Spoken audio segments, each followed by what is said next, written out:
J'aimerais parler d'un élément.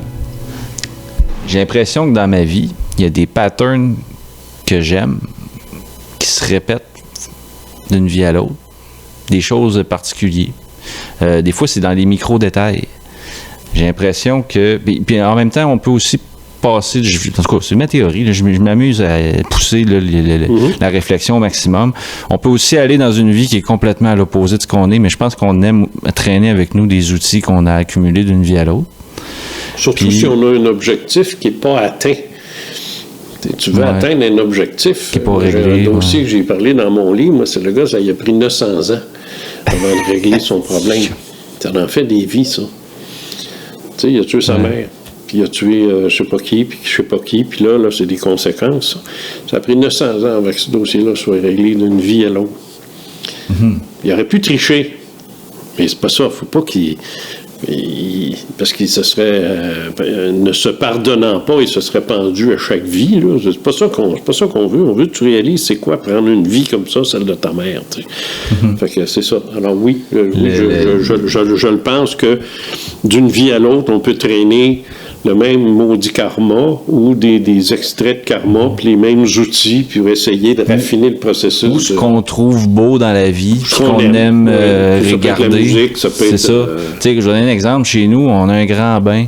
Ma blonde adore prendre des bains. Puis je me dis, sais-tu qu'il y a des fortes chances que d'une vie à l'autre, t'as aimé ça en maudit d'avoir un grand bain, puis tu voulais ton bain encore? Oui, ça aussi, oui. Puis... Mais tu sais, à un moment donné, c'est ça, tu sais, la résonance en dedans, des fois, j'ai des petits flashs. C'est peut-être mon imaginaire qui spin l'espace d'un instant, mais je me dis, en même temps, ça fait ding en dedans. Ouais.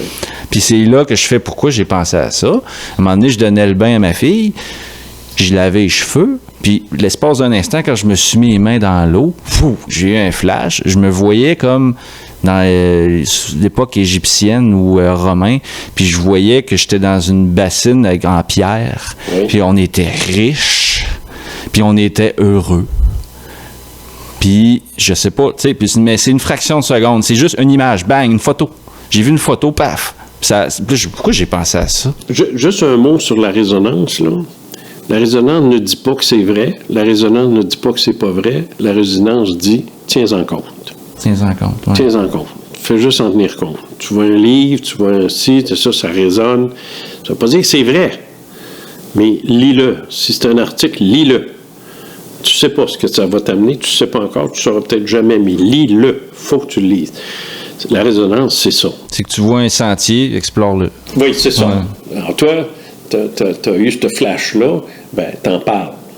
Tu sais, quelque part, c'est resté. C'est ça qu'il faut. Il ne faut pas que tu dises « Ah, je niaiserie. » Mais c'est la construction autour de ce sentiment-là, la résonance. Moi, des fois, c'est pour des affaires complètement niaiseux. Là. À un moment donné, j'ai pris l'habitude, quand je me réveillais, de compter les rêves à ma blonde, parce qu'à un moment donné, ça a commencé à y faire peur. Là. Parce que c'était trop... Mais tu sais, c'est des affaires niaiseux. Là. Mais tu sais, c'est juste parce que c'est trop... ça n'a pas de bon sens, là. C'est trop. Mettons, exemple, je rêvais qu'il y avait du poêle partout dans la pièce. Je n'avais dans la bouche. C'était horrible. J'étais comme, voyons, pourquoi je rêve à ça? Je me réveille. Voyons, OK. Non, c'est beau, il n'y a rien. Parce que ça, t'es neuf. Oui, c'est ça que je cherchais à exprimer, mais là, tu as trouvé la formule. Puis, tu sais, je lui dis ça en me réveillant. Je sais pas pourquoi je rêvais à ça. Puis là, on oublie, tu sais, on part notre journée. Puis ça a été vidangé dans, tu sais, complètement oublié ça. Puis, dans ma journée, à un moment donné, je vois la brosse du chat qui traîne ou le micro-ondes, puis je dis, c'est vrai, ça fait longtemps que j'ai pas brossé mon chat, je vais le faire. Je repense pas à mon rêve, là. Je brosse le chat, je jette les mottes de poêle dans la poubelle, oublie ça, c'est réglé. À un moment donné, un peu plus tard dans la journée, on se met à fouiller dans le plat de fruits, il y avait une pomme pourrite qui a commencé à tout manger les autres fruits. Là, je viens comme un peu en maudit, mais là, j'essaie de transformer ça en riant. Tu sais, je dis à ma blonde, on fait comme se fâcher, mais ironiquement, là, tu sais, en riant. Tabarouette, les pommes. Fait que je pogne la pomme, puis je te la swing dans la poubelle. Pouf! Le poêle du chat revole partout dans la pièce. Puis là, les deux, on s'en regarde, puis on fait tabarouette, c'est quoi ça, là? Tu sais, c'est niaiseux, mais je venais de rêver à ça, puis c'est le matin même que c'est arrivé, ça. C'est comme pour me dire, puis le sentiment de résonance qui était là encore, tout le temps, à chaque fois, je le sens, à chaque fois que c'est là. Puis je me dis, pourquoi c'est là? C'est juste pour me dire, hey, fie-toi à ça. Oui, c'est ça. T'en as fait un récemment? Des rêves? Ouais. Oh, j'en fais plein. Non, mais là, quand tu es arrivé ce matin... Oui, j'en ai fait un. Oui, c'était particulier. C'était vraiment particulier. À quel point que c'est mon imaginaire, j'arrive pas à le trancher. Mais... C'est très difficile, mais en général, l'intensité détermine la nécessité d'en tenir compte. C'est l'intensité. Il était solide. Quand c'est intense, là, on m'a dit, là... Je peux raconter. Moi, je suis pas mal convaincu qu'on a tous un peu les mêmes... Tu sais, j'ai remarqué, des fois, ça parle à la radio de les rêves, puis on voit qu'il y a des patterns qui se répètent. On rêve tous un peu à certaines choses qui se ressemblent, mais bon, chacun ses particularités, là, ça dépend. Tu sais, mettons, le rêve classique où on perd nos dents. Tu sais, c'est un exemple de même. Des fois, on rêve à ça, puis ça arrive à plusieurs personnes, mais c'est peut-être une peur qu'on a. Moi, non, sérieusement, c'est pas la première fois que j'entendais ça, puis j'étais comme, oui, c'est vrai. Mais c'est une forme, je sais pas, tu sais, les rêves, c'est vraiment flou pour moi. Mais il y a une affaire que je réalise, c'est que dans mes rêves, je revis souvent dans la même ville ou les mêmes bâtiments. Je reviens, je construis quelque chose, je sais pas, dans ma tête, il y a comme un lieu qui revient, puis il se passe plein d'affaires, puis tu sais, ça m'a suivi toute ma vie, cette affaire-là. À un moment donné, je travaillais dans un édifice de centre de congrès, puis je me suis mis à rêver que j'étais dans une école. Assis derrière, au début, j'étais assis derrière un banc d'école. Puis là, j'étais comme, qu'est-ce que je fais là? Faut que je travaille. Moi, je peux pas retourner à l'école. Faut que je fasse vivre ma famille. Puis ça avait comme pas rapport. Mais là, avec de nuit en nuit, ça évoluait. Je retournais dans l'école. Mais là, à un moment donné, je me rendais compte que j'étais un employé de la place. Puis là, j'étais comme, OK. Puis là, dans ma vie actuelle, à un moment donné, je me suis fait transférer dans une école. Puis j'avais peur parce que je me faisais dire, c'est une polyvalente, ça brasse dans ta barouette là-dedans, tu vas rusher. Puis la première journée, je suis rentré là, j'ai fait, me semble, je me sens chez nous ici. Puis là, j'étais bien, puis là, encore aujourd'hui, je suis dans une autre école, mais je suis bien dans une école, j'aime ça, puis dans mon rêve, comme là, cette nuit, ce que j'ai rêvé, c'est que je retournais dans cette école-là, puis je l'explorais à fond, OK? Je me promenais dedans, puis là, je reconnaissais des corridors, j'étais comme, oui, ça, je l'ai déjà fait dans ce rêve-là avant, je me souviens d'être déjà passé ici, mais là, j'avançais, puis je finissais plus d'ouvrir des portes. Je vais aller au bout du corridor, je vais aller voir c'est quoi qu'il y a là, puis je me mets à passer dans des... À un moment donné, je passe dans une section, c'est la médecine, là, pour une armée. Je rentre là-dedans, là, puis il y a des comptoirs avec du stock, puis c'est tout rangé, c'est tout ordonné. C'est comme si c'était une place où ils faisaient des cours de chirurgie, puis tout est là, tout est prêt à faire une espèce de soit une opération, ou je sais pas quoi, ou c'est pour donner un gros cours, ou je sais pas, tu sais, l'utilité que je vois de ça. Puis j'arrive au bout de ça, puis je continue à avancer d'une pièce à l'autre, mais c'est vraiment là pourquoi que mon cerveau a imaginé tout ça. Je voyais du stock, là, c'était l'enfer, là. Je peux te dire une chose, c'est que quand j'enseignais en métaphysique, tous les matins, les étudiants, on devait raconter notre rêve. Tous les matins. C'était une obligation. Et ça, l'impact que ça a eu, ça a été de rendre nos rêves plus précis, plus exotiques, plus révélateurs. Parce qu'un rêve, c'est quelque chose qui tourne en rond. C'est comme s'il fallait que tu le pognes puis tu le sortes, soit en le racontant ou en l'écrivant. Alors, si quelqu'un est chez lui puis sa femme n'est pas trop intéressée que ça à ses maudits rêves, là, fait qu'il n'est pas bien reçu quand il parle de ça, parfait. Elle ne veut rien savoir, pas grave, écris-les. Les gens devraient écrire leurs rêves. Parce que c'est un langage. Puis comme n'importe quel langage, tu le perds si tu le pratiques pas. Tu sais, moi, j'ai perdu, je parlais, j'étais parfaitement bilingue, j'ai perdu 60% de mon anglais, moi, juste en déménageant à Québec, parce qu'à Ottawa, j'ai tout perdu, parce que je le pratique pas, je le parle pas, puis c'est tout, c'est aussi simple que ça. Mais le rêve, c'est la même chose, il faut l'écrire. Puis il faut, c'est pas de la merde, là, un rêve, c'est important, tu sais. Il n'y a pas longtemps, moi, j'ai rêvé, c'est très intense, une lionne, pas un lion, une lionne qui s'est garochée sur moi, puis elle m'a mis 2 pattes ici, puis là, on s'est caressé pendant 1 heure de temps, puis on s'est parlé, OK? On se parlait. Elle me parlait pas avec sa bouche, mais elle me parlait. Parlant par en dedans. Elle avait sa tête ici, puis je frottais ça dans des oreilles, puis elle aimait ça, puis tu sais, pesant, hein? Je dis, c'est quelque chose, tu sais. Fait que là, j'ai écrit à mon chaman, là, je me suis dit, coudonc, c'est l'animal totem, là, chez les Amérindiens, tout ça. Mais ça a l'air que culturellement, c'est d'habitude, ton animal totem est en fonction de ta culture. Alors, tu sais, un loup, un cougar à la rigueur, un ours, un orignal, whatever, mais pas une lionne, il n'y a pas de ça ici. En d'accord. J'ai dit peut-être que, je sais pas, moi, j'ai des vies antérieures en Afrique, who cares? Mais ça a été, moi, ça, j'en ai parlé à ma femme, ça. Puis, ma femme est très, très réceptive à tout ce que je vis. Fait que j'y raconte tout ça, mais moi, je raconte mes rêves à ma femme, là, quand ils ont une importance. Des fois, c'est nowhere. Là. Ouais. Ben, des fois, des fois, je l'oublie. Je ne m'en rappelle pas. Mais je sais, moi, que depuis 1 an, c'est toujours, j'ai un pattern, je poursuis ou je suis poursuivi. Mais je fais partie d'un groupe, puis on a de l'ouvrage. On fait quelque chose. On part après du monde ou ces gens-là partent après nous autres. Il n'y a jamais de confrontation. C'est pas violent, mais c'est une course. Mais c'est-tu une course sportive ou une course à la vie, à la mort? Je ne sais pas. Je ne sais pas ce que ça veut dire. Mais il faut que j'en parle. Puis il faut que je l'écrive. Puis à un moment donné, ça va devenir de plus... Parce que si je fais abstraction de mes rêves, ben, je vais rester dans la matière, les 2 pieds dans la boîte, puis c'est tout. Je veux dire, moi, je ne suis pas venu sur la terre pour ça. Moi, je suis venu sur la terre pour sacrer mon camp plus vite. T'sais. Alors, sur le plan spirituel, c'est clair que je vais m'en occuper de ces rêves-là. Puis il faut le faire.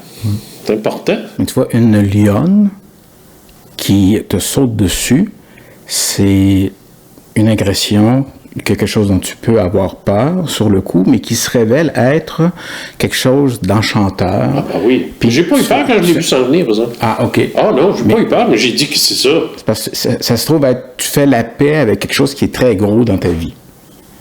Ouais, une image. Mais j'ai pas fait la paix. Je te lance la perche. Ouais, non, mais j'ai pas fait la paix avec ça. Parce que j'ai pas fait la paix parce que j'irais pas me fourrer dans une cage avec un lion ou une lionne, là, ça c'est clair. Mais j'ai pas.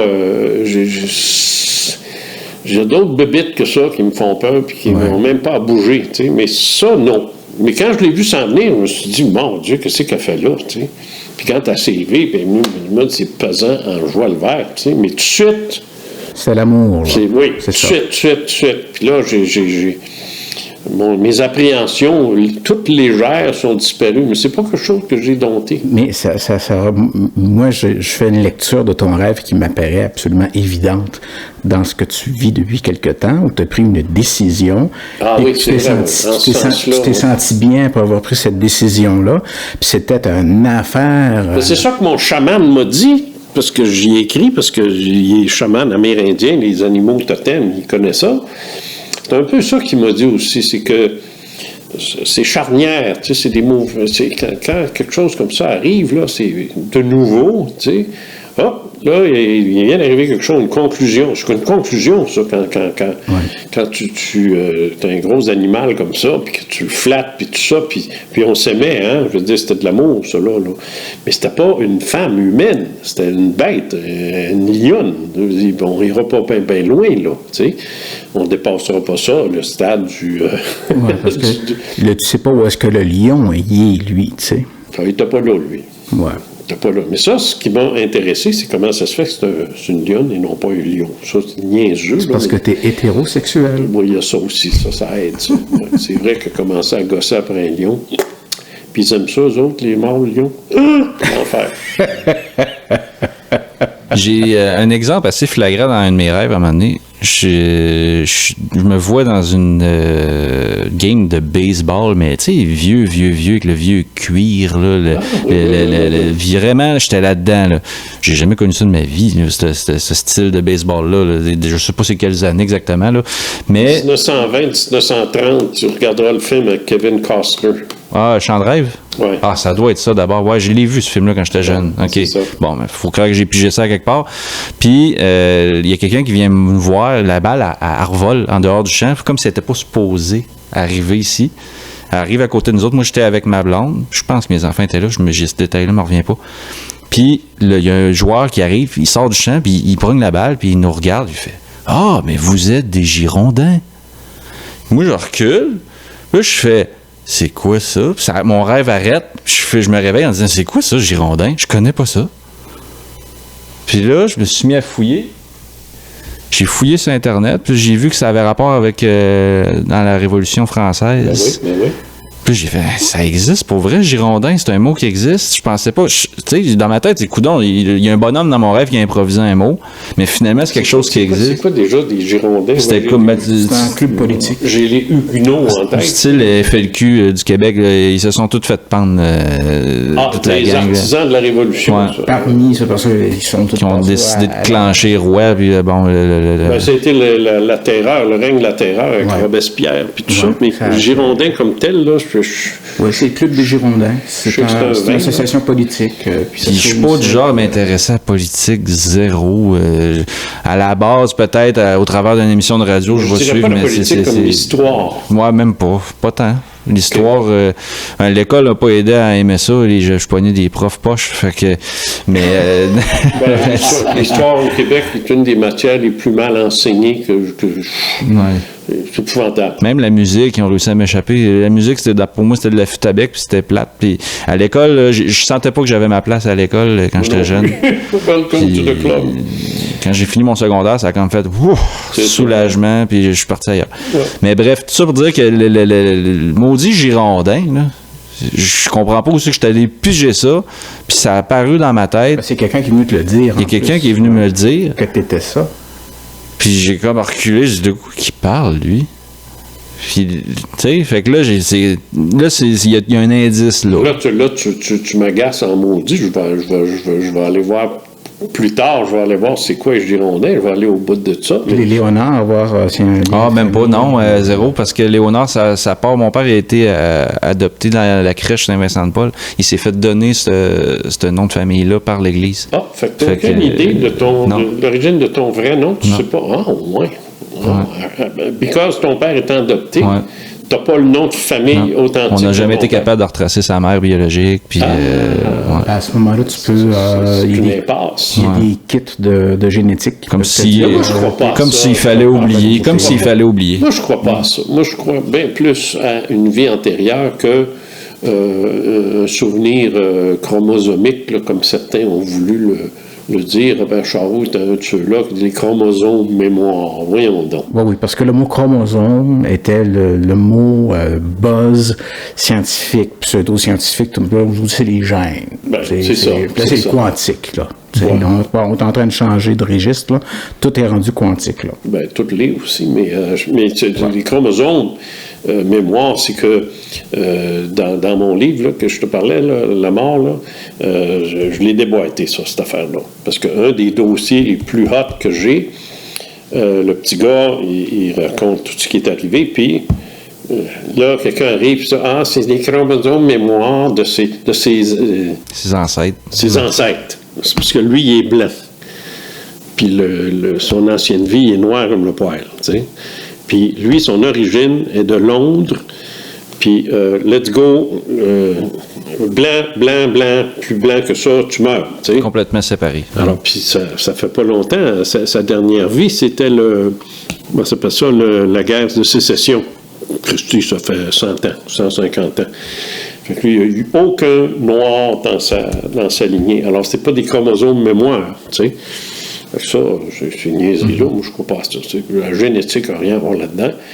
Tu as vécu, probablement, une vie de Girondin, why not, en 1789. Je ne serais pas surpris qu'on ait tous vécu quelque chose dans ce temps-là. Parce que moi, je sais que ma femme a des souvenirs assez précis de ça, puis moi aussi. L'architecture de Québec me ramène des émotions aussi. Celle de Londres, moi.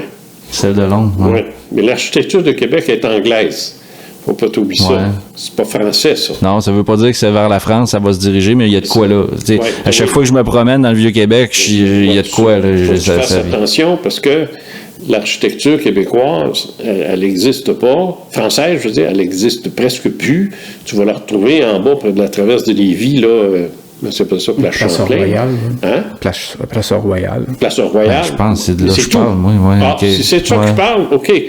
Mais ça, c'est pas le Vieux-Québec, ça. Parce que si tu parles du Vieux-Québec... Je parle où il y a des rues de Tapic de la Pierre, là. Tu sais, les pavés. Les pavés, ouais. Mais si tu t'en vas sur Grande Allée, puis les édifices, puis tout, puis la porte, les portes, ça, c'est anglais. C'est britannique. C'est britannique, ça. C'est moins là. Non, c'est vraiment plus où les rues pavées. C'est là que j'embarque. Les rues en pierre. Ouais. Avec des pavés, non pas des rues pavées. Ouais, c'est ça. Moi, OK, non, t'as raison. Oui, c'est français, ça. Oui, ça peut... surtout si tu as été girondin. Oui. Ça se tient. J'ai pas la preuve, mais maudit, ça se tient. Fait que là, je suis obligé de rester ouvert. Ouais. Je suis obligé on dirait que je navigue entre l'équilibre de peut-être que je suis dans le champ, mais peut-être que c'est ça. Puis arrête donc de dire que peut-être tu es dans le champ, puis ouvre la porte une fois pour toutes, puis mets un crochet pour pas qu'elle se referme, puis explore ça. Puis ça, je le plonge, oui. Puis occupe-toi de chaque rêve, puis analyse-les, puis parle-en, puis écris-les ou fais quelque chose. Ça va se raffiner, ça va devenir de plus en plus raffiné. Tu ne deviendras pas obsédé. Non, c'est ça que j'ai peur, je pense. J'ai peur de tomber dans l'obsession. Puis, je sais bien. Pas avec le caractère que tu as. Tu n'es pas une mauviette, puis tu n'es pas quelqu'un d'influençable. Tu n'es pas oui, monsieur. Hein? Je pense que tu ne l'as jamais été. Contrairement à moi. Je te dirais que j'ai jamais reviré quelqu'un comme de la merde, parce que j'ai toujours eu inculqué le respect en dedans. Je n'ai jamais manqué de respect à personne. Oui, mais tu n'es pas un yes man. Là. Non. Bon, c'est ça. Non, laisse faire ça, l'obsession. Tu ne seras pas obsédé. Tu ne peux pas être obsédé par tes propres rêves. Je ne t'ai pas dit d'analyser les miens, les tiens. Oui, non, je comprends, c'est sûr. Partant de là, va à fond dans ça, puis explore, laisse ça sortir. Puis à un moment donné, là, ton ding-dong, là, c'est là, ça va faire « Oups! » Ça, c'est intéressant. Vas-y. Mais ça, c'est un langage. Il faut que tu apprennes à parler esprit. Oh, ça, j'aime ça. Oui, tantôt j'ai failli dire ça, tu parles esprit puis tu parles vivant. Il faut que tu apprennes à parler esprit. Tu parles humain, parle esprit. Apprends à parler esprit. En tant qu'humain, tu parles français, tu as peut-être des notions d'une autre langue, fine. Mais tu parles très bien français, donc tu te débrouilles. Pourquoi? Parce que tu pratiques, tu pratiques tous les jours. Sur le plan spirituel, c'est la même chose. Parle esprit. Fait que commence pas à fermer la porte à chaque... Ah là, je sais pas... Non, mais je te dirais que la meilleure façon que... si c'est justement le langage de l'esprit, moi, clairement, au travers de la musique, c'est ça, parce que je connais pas mes notes, je joue à l'oreille, puis j'y vais juste avec le ressenti tout le temps, puis j'ai l'impression que c'est ça c'est par là que ça sort. Je te l'ai dit 300 fois, je te l'ai jamais dit, puis je te l'ai jamais écrit. Ta musique, mais ça m'emporte, là. C'est complètement malade, là, dans le bon sens du terme. Là. Tu vas-tu en mettre de la musique là-dessus? C'est possible. Le fun. Pour fermer l'idée, oui. Oui, entre les sections. Ouais. Mais juste pour faire vous parler de ma vie, n'est-ce pas, que j'aime donc raconter. Quand j'étais tout petit, j'avais 2 livres. J'avais Le Vaillant Petit Tailleur, puis j'en avais un autre dans lequel il y avait Le Vaillant Petit Tailleur. De pipe? Je ne savais pas ce qu'était une pipe à ce moment-là. Celle que l'on fume, puis pour le reste, ça devait être de la mémoire chromosomique. Vas-y. Il y avait dans ces histoires-là des costumes du 18e siècle. Ben oui. Et ça me faisait peur. J'étais tout petit, là, j'ai 3-4 ans, là. Puis j'ai peur de ces images-là. Puis quand je voyais à la télévision qu'il y avait un film ou une émission, il y avait du monde habillé à peu près de même, tu sais, c'est comme une zone vestimentaire, là. J'avais peur. Oh, ouais, j'avais peur. Puis à un moment donné, j'ai découvert ce que c'était. Je suis allé voir les films au cinéma, La Révolution française pour le bicentenaire en 89. Puis là, j'étais là, je disais, tabarnak, c'est la folie furieuse. Je veux dire, c'est pas ce qu'on pense de la République française, la Révolution, tu sais. Puis là, je me suis mis à lire là-dessus. 3 ans plus tard, je suis rendu à Montréal, j'ai fait un cégep, puis là, il y a une fille qui passe devant la porte, qui est devenue une très bonne amie à moi, qui l'est toujours. Puis là, on se met à parler de quoi? De l'époque de la Révolution française, parce qu'elle a trippé là-dessus aussi. Ça fait que là, ça a comme convergé, puis là, on est devenus amis là-dessus, puis depuis ce temps-là, on a toujours au moins 3-4 running gags dans Facebook là-dessus. Il faut dire l'importance de la chose, puis la peur, parce que j'ai vu qu'il y a eu la terreur, puis les décapitations, puis tout ça, c'était le chaos. Il y a eu un génocide en Vendée, il y a eu 200 000 morts, 200 000 Français, c'est les provinces de Vendée tuées par les révolutionnaires, parce que la Vendée était royaliste, comme la Bretagne, mais ils n'ont pas réussi à détruire la Bretagne complètement. Mais c'est une période de l'histoire qui est absolument horrifiante, tu sais. Mais c'était instinctif. J'avais une véritable peur de ces images-là dans des livres pour enfants. Qu'est-ce qu'ils voulaient, ces patins de révolutionnaires-là? Ils voulaient abattre la monarchie française, qui était la mais tu tires un peuple pour autant. Oui, mais c'est ça, c'est que ça a viré de sourd. C'est que tu avais c'est la terreur. La première partie de la Révolution, c'est le roi était devenu le roi de la France, puis il était pas content parce que lui était de droit divin, puis il dit, mais je suis le roi, pourquoi est-ce que je devrais être un roi constitutionnel, tu sais? C'est ça. Puis, c'est que c'était tout... Marie-Antoinette. C'est ça, c'était tout le pouvoir royal. Marie, ça a chiré, ça a dérapé grave. Oui, ça a dérapé grave. Avec Robespierre, là. Oui, c'est ça, parce que là, ça a bien commencé, entre guillemets. Il y a eu des morts et tout ça, mais finalement... C'était une révolution, ça allait. C'était une révolution. Il y a eu la prise de la Bastille, qui était plus symbolique qu'autre chose, c'était pour l'armement. C'est de ça dont on a entendu parler. Les gens connaissent ça, mais ce qu'ils connaissent pas, c'est le règne de la terreur. C'est la terreur, c'est ça, c'est après... Il y a 2-3 là-dedans. C'est ça, la révolution ne s'est pas arrêtée.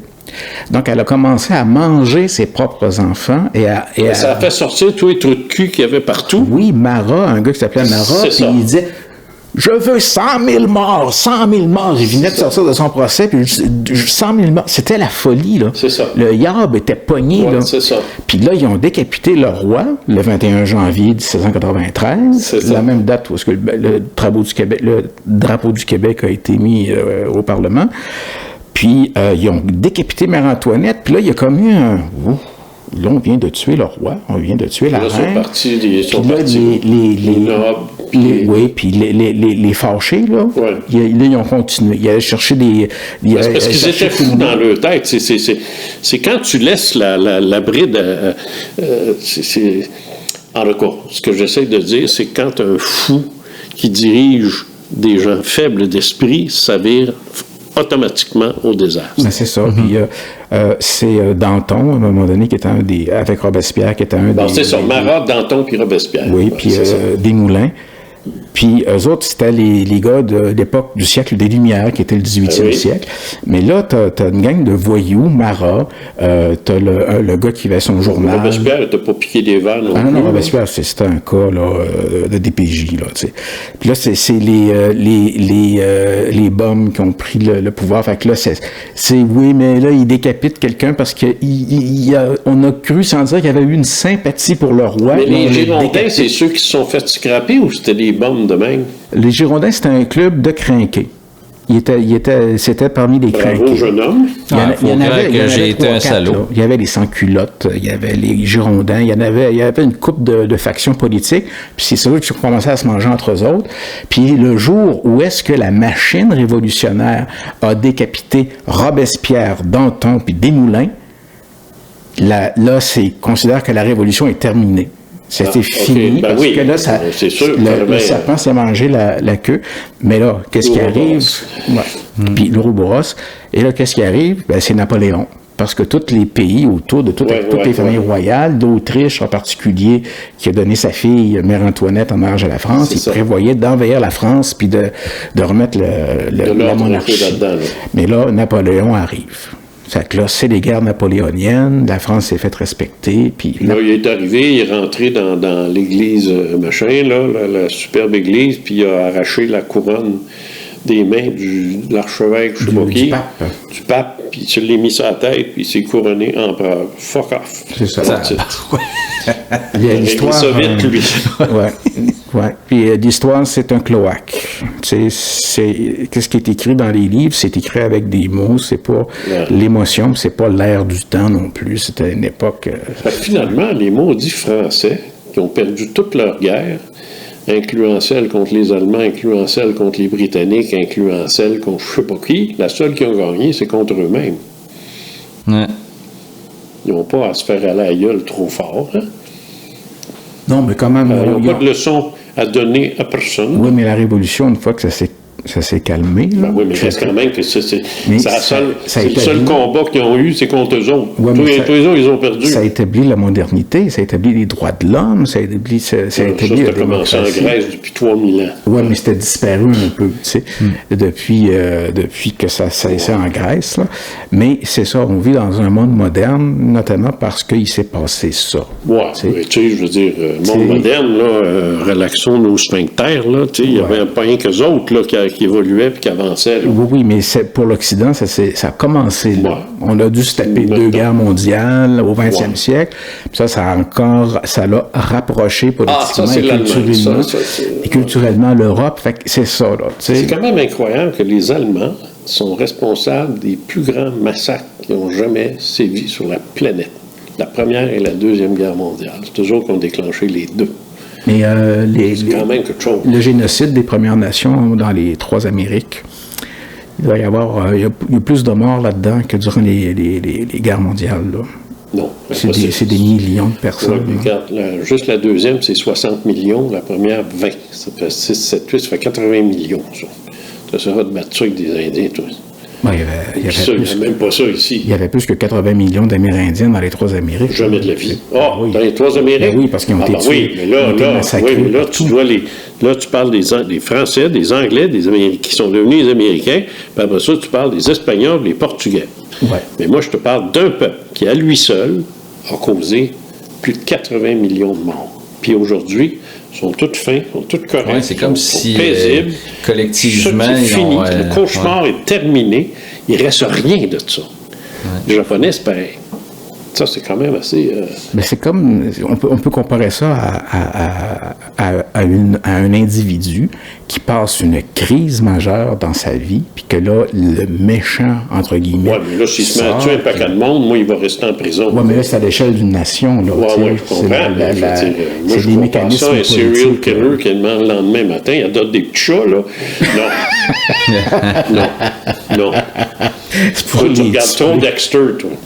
Non, je connais pas je connais pas ça. Non. Hey, ça achève nos affaires. Tout ça pour dire, moi, pour finir en gros, les signes qu'on a dans la vie, des fois, justement, les synchronicités, des fois, je me demande pourquoi j'ai vu telle affaire. Puis, langage de l'esprit. Puis, tu sais, un exemple qui me revient souvent, c'est la statue au centre Vidéotron là, qui ont posé, là, que c'est comme, je me souviens plus de...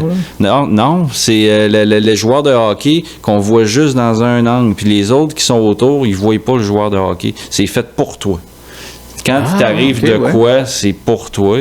Ça, des fois, c'est ça que j'en remarque, c'est que des fois, ce qui va se passer... Je comprends ce que ce qui va se passer dans la rue, que tu trouves que ça fait un lien avec un ressenti que tu as eu. L'autre qui est dans la rue, il voit la même affaire, mais lui, ça n'a rien à voir. Il va dire, t'es fou, toi. Il faut que tu sois placé dans l'angle pour voir. J'ai parlé avec une femme, puis on parlait de quelque chose de bien important, puis elle me raconte une histoire où est-ce qu'elle était pognée, une histoire de guimauve, des marshmallows marine. Mais elle me raconte ça, puis ça me frappe. Je dis, voyons donc, ça, parce que quelqu'un l'a invité chez eux, puis ils ont fait des Christy de marshmallows. C'est innocent. C'est ça. C'est ridicule. En tout cas, ça reste là. Moi, mais ce dont on parlait, c'est important. Mais je me demandais à quel point c'est important. Je m'en vais chez Choix, une entrevue, je m'assois, il y a un plat de guimauve. Timing. Ben là, j'ai dit, qu'est-ce que c'est ça? Puis je lui pose la question. J'ai dit à Yannick, qu'est-ce que ça fait là, tes Christy marshmallows? Le cerveau qui a pensé à mettre ça là. Il dit, ben voyons là, il dit, c'est quoi ça? Il dit, c'est qui comme ça là? Il dit, je veux mettre de la vie, puis la fille non plus. Il dit, personne ne mange de ça. Il dit, c'est-tu bizarre? Je dis, non, c'est pas bizarre. Ça, c'est ma réponse. Donc, la synchronicité, ça existe et c'est important. C'était ma réponse. Les marshmallows ne disent rien à personne, sauf à moi. Je venais d'en parler la veille. Comprends-tu? Oui. Fait que ça, c'est important. Ça, c'est le langage le plus clair, le plus simple, le plus direct. Mais il ne faut pas t'en chercher. Il ne faut pas que tu cherches. Tu sais, commencer à chercher. Non. Mais quand ça arrive, puis que ça ding-dong, comme tu dis, là, après ça, les rêves. Note, écrit, et tous les ding-dong que tu reçois. Tout ça, c'est la portion de Dieu qui intervient en te disant, ou la portion de l'Esprit, qui te dit, regarde ça, là. Ah oui, va-t'en vers là. Écoute ça, c'est important, ça. Il te montre un sentier, mais des fois, c'est pas nécessairement un sentier principal, c'est juste pour te ramener dans le bon sentier. C'est ça. C'est comme, des fois, c'est des panneaux de signalisation sur la route, tu sais, qui sont des rappels, puis là, tu dis, OK, ça va, tout est sous contrôle. Ouais. Moi, c'est ça. Moi, mes synchronicités, c'est ça. C'est ça que je suis bon, je suis dans la... dans bonne voie. Quand j'allais à la chasse à la perdrix, il y a des années de ça, un sentier, là, on va dire, là, c'est pas toujours clair. Tu penses que c'est un sentier, finalement, ça n'en est pas. C'est la même chose avec ça, les rails, la synchronie. C'est pas clair, là. C'est pas un néon qui dit « Par là, Simon! » Si c'était ça, ce serait plate. Ouais. Des fois, ça arrive. Oh, ça arrive! Moi, j'ai un exemple. Oui, quand c'est important, quand tu faut pas que tu manques. Ça arrive. Quand tu sais quelque chose, tu arrives quelque part, puis tu sais quelque chose... Tu sais, moi, je suis parti pour Montréal voir un de mes amis. Puis je venais de finir mon université, il était colocataire avec une fille, puis des fois, on s'écrivait. En mettant le pied dehors pour aller prendre la 84 pour descendre au centre-ville, prendre l'autobus, l'autocar pour Montréal, je savais que j'allais perdre ma virginité. Quand je suis entré à Coopérative Méduse pour aller travailler dans un organisme culturel, je savais, en mettant les pieds, que j'avais à travailler là. Ils m'ont dit, non, finalement, on a pris quelqu'un d'autre. Là, j'étais fâché. Là, je disais, non, c'est une erreur. 2 semaines plus tard, il me rappelle, Bruno, es-tu toujours disponible pour travailler avec nous autres? J'ai dit, oui. Là, je suis rentré, puis finalement, j'ai mangé de la marde pendant 2 ans, parce que j'étais le bouche-trou, mais j'ai travaillé là plus longtemps, puis là, j'ai encore des amis, des contacts là-bas, dans ce centre-là, et dans ce même milieu de travail-là. Puis, j'ai repris la réalisation, ce que j'avais complètement abandonné. Puis, il y a des petits courts-métrages, vidéos d'art, puis tout ça. Puis, j'ai fait 14 bandes qui ont fait 27 événements de diffusion partout sur la planète, sauf en Antarctique et au pôle Nord. Mm-hmm.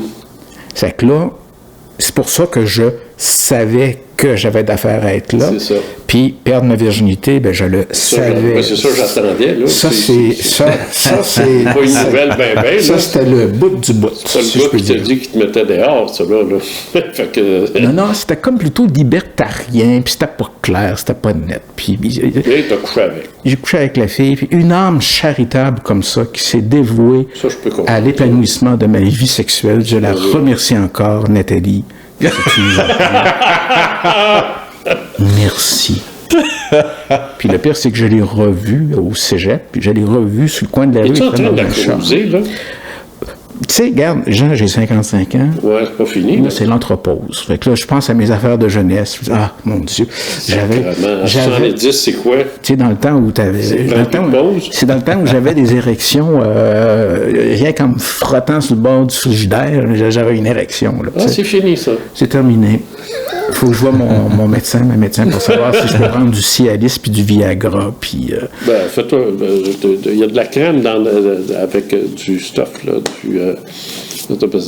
C'est la patente qu'on a, nous autres. Là. De l'Antonio Banderas? Non, voyons, non.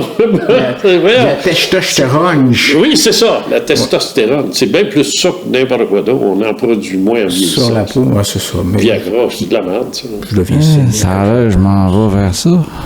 Toi, t'arrives dans un endroit. Non, là, toi, la mi-30. Il y a 32. Non, j'ai le temps, je sais, j'ai le temps. T'as encore le temps, mais tu vas voir, ça va. Ça devient un petit peu plus mou à chaque fois. Ça commence à s'éloigner. 32, tu fous, toi? Ben, moi, c'est ça. Moi, j'étais capable de lever des haltères avec ça.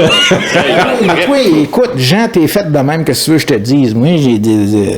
C'est pas si à 32, t'étais de même, là, t'étais une bite molle. Va donc.